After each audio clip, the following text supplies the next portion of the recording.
मैं हूं घनश्याम कुशवाहा, आप देख रहे हैं डायमंड अकेडमी इंदौर। दोस्तों आज है 18 अक्टूबर 2020 और 18 अक्टूबर 2020 से बनने वाले सभी अंतर्राष्ट्रीय, राष्ट्रीय और मध्य प्रदेश से जुड़े सभी महत्वपूर्ण करंट अफेयर्स प्रश्नों को आज हम डिस्कस करने वाले।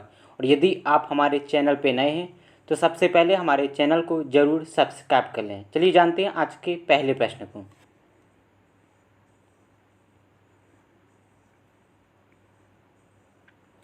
दोस्तों आज का हमारा पहला प्रश्न है, अंतर्राष्ट्रीय भारोत्तोलन महासंघ अर्थात EWS के नए अंतरिम अध्यक्ष कौन बनाए गए हैं?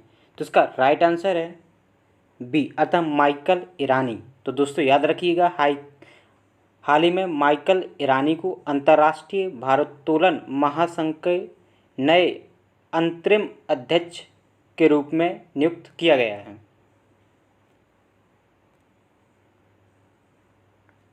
दोस्तों यदि हम बात करें EWF अर्थात अंतर्राष्ट्रीय भारोत्तोलन महासंघ की, तो दोस्तों इसकी स्थापना वर्ष 1905 में की गई थी और इसका मुख्यालय बुडापेस्ट अर्थात हंगरी में स्थित है।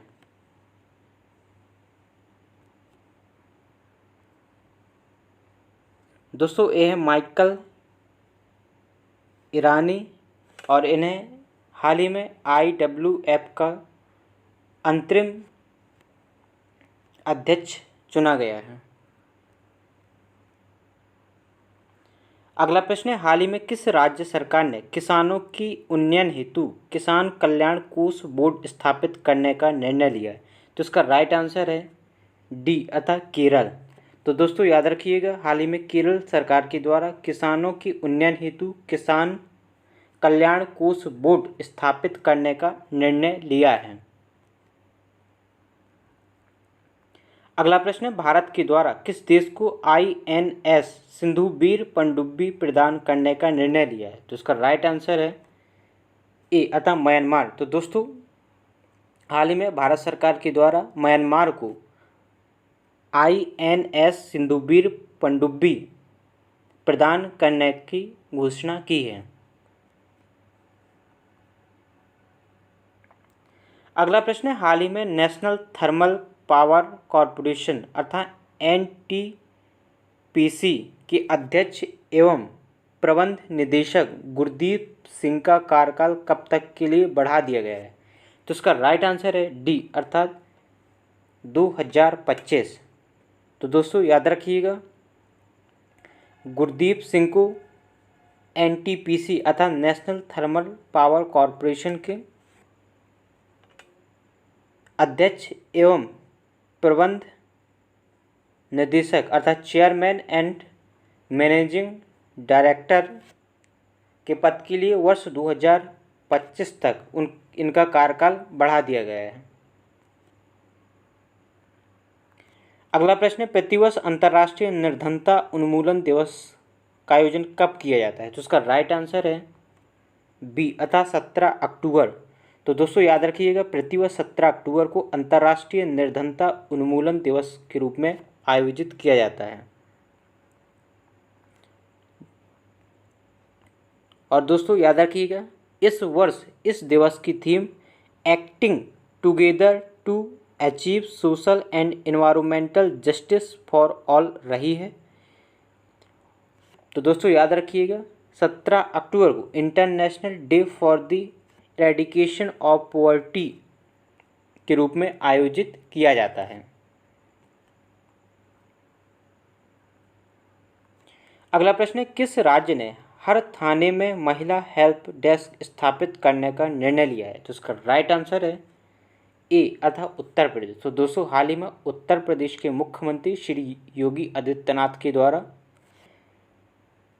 उत्तर प्रदेश राज्य के प्रत्येक थाने में महिला हेल्प डेस्क स्थापित करने का निर्णय लिया है।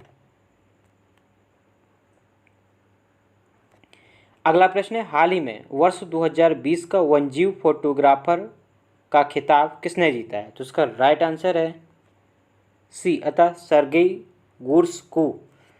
तो दोस्तों हाल ही में वर्ष 2020 का वन्यजीव फोटोग्राफर का खिताब सर्गेई गोर्स्को के द्वारा जीता गया है?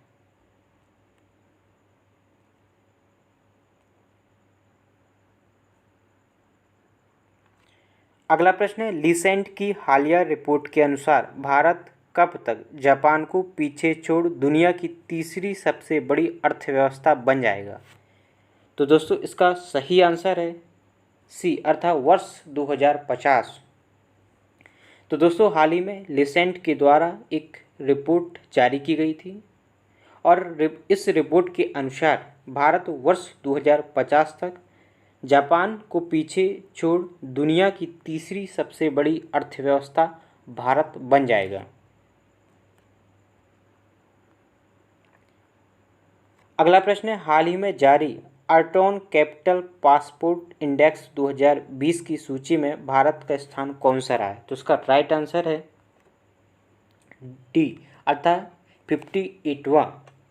तो दोस्तों याद रखिएगा, हाल ही में अर्टोन कैपिटल पासपोर्ट इंडेक्स 2020 की सूची जारी की गई थी और इस सूची में भारत का स्थान 58वां रहा है। दोस्तों यदि हम बात करें वर्ष 2020 के कुछ महत्वपूर्ण सूचकांकों की, तो दोस्तों वैश्विक नवाचार सूचकांक में भारत का स्थान 48 रहा है और वैश्विक विनिर्माण जोखिम सूचकांक 2020 में भारत का स्थान 3 रहा है। इसके अलावा सतत विकास लक्ष्य सूचकांक 2020 में भारत का स्थान 117 और वैश्विक प्रतिस्पर्धा सूचकांक 2020 में भारत का स्थान 43 और वर्ल्ड हैप्पीनेस रिपोर्ट 2020 में भारत का स्थान 144 रहा है। और इसके अलावा दोस्तों वैश्विक लोकतंत्र सूचकांक 2020 में भारत का स्थान 51 और अंतिम अंतर्राष्ट्रीय बौद्धिक संपदा सूचकांक 2020 में भारत का स्थान 40 रहा है। तो दोस्तों याद रखिएगा, हमने कुछ महत्वपूर्ण वर्ष 2020 के सूचकांकों के संबंध में चर्चा की। तो दोस्तों याद रखिएगा, अंतर्राष्ट्रीय बौद्धिक संपदा सूचकांक 2020 में भारत का स्थान 40वां रहा है।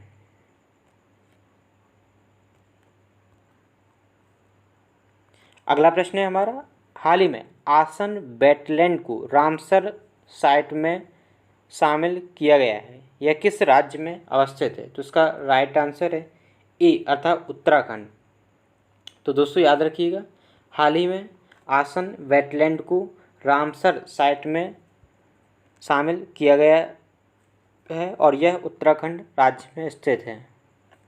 दोस्तों वर्ष 1971 में रामसर संधि की गई थी और अब तक कुल भारत के 38 ऐसे स्थान हैं जिन्हें रामसर साइट के अंतर्गत शामिल किया गया था। और दोस्तों याद रखिएगा, हाल ही में आसन वेटलैंड जो उत्तराखंड में अवस्थित है और इस रामसर साइट में शामिल किया गया है। अगला प्रश्न है, हाल ही में किस देश के द्वारा तैगी श्रेणी की नई पनडुब्बी को लॉन्च किया गया है? तो उसका राइट आंसर है डी, अर्थात जापान। तो दोस्तों याद रखिएगा, हाल ही में जापान के द्वारा तैगी श्रेणी की एक नई पनडुब्बी को लॉन्च किया गया है। दोस्तों पिछली वीडियो में आपको एक प्रश्न दिया गया था जिसका उत्तर आपको कमेंट बॉक्स में डिटेल सहित देना था और यह प्रश्न हाल ही में IMF अर्थात इंटरनेशनल मॉनेटरी फंड ने चालू वित्त वर्ष में भारत की GDP में कितने प्रतिशत रहने का अनुमान लगाया है? तो दोस्तों इसका सही आंसर था -10.3%। तो दोस्तों हाल ही में IMF के द्वारा चालू वित्त वर्ष में भारत की GDP -10.3% रहने का अनुमान लगाया है। दोस्तों पुनः आपको एक प्रश्न दिया जा रहा है जिसका उत्तर आपको कमेंट बॉक्स में डिटेल सहित देना है और यह प्रश्न है, हाल ही में मशहूर भानु अथैया का निधन हो गया है, इनका संबंध किस क्षेत्र से रहा है? तो दोस्तों 4 ऑप्शन दिए गए हैं और इन ऑप्शनों के आधार पर आपको सही उत्तर का चयन कर इसका उत्तर आपको कमेंट बॉक्स में डिटेल्स सहित देना है। तो दोस्तों इस प्रकार हमने 18 अक्टूबर 2020 से बनने वाले सभी महत्वपूर्ण करंट अफेयर्स प्रश्नों को डिस्कस किया है। और यदि आपको यह वीडियो अच्छा लगता है तो वीडियो को लाइक करें, कमेंट करें और ज़्यादा से ज़्यादा अपने मित्रों तक इस वीडियो को ज़रूर शेयर करें। इसके अलावा यदि आप इस वीडियो की PDF फाइल प्राप्त करना चाहते हैं तो हमारे Telegram channel @diamond academy Indore से प्राप्त कर सकते हैं। धन्यवाद।